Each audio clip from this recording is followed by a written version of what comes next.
मेरा नाम सोनू कंवर, कक्षा 7 है। कलयुग समाज के अशुभ लक्षण।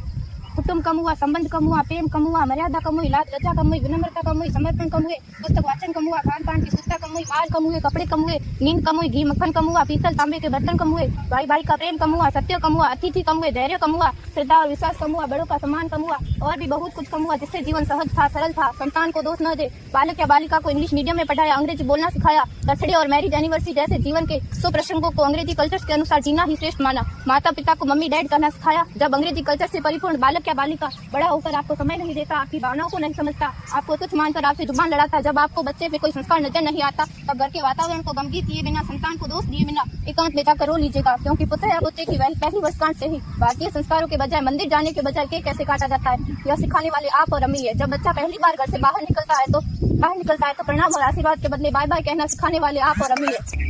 हम परीक्षा देने जाते समय इष्ट देव बड़ों के पैर छूने के बदले बेस्ट ऑफ लक कहकर परीक्षा भवन तक छोड़ने वाले आप और अम्मी है। बालक या बालिका के सफल होने पर घर में परिवार के साथ बैठकर खुशियां मनाने के बदले होटल में पार्टी मनाने की प्रथा को बढ़ावा देने वाले आप और अम्मी है। बालक या बालिका के विवाह के पश्चात कुल देवता देव दर्शन भेजने से पहले हनीमून के लिए फॉरेन टूरिस्ट स्पॉट भेजने की तैयारी करने वाले आप और अम्मी है। ऐसी कई ढेर सारी अंग्रेजी कल्चर्स को हमने जाने अनजाने स्वीकार कर दिया है।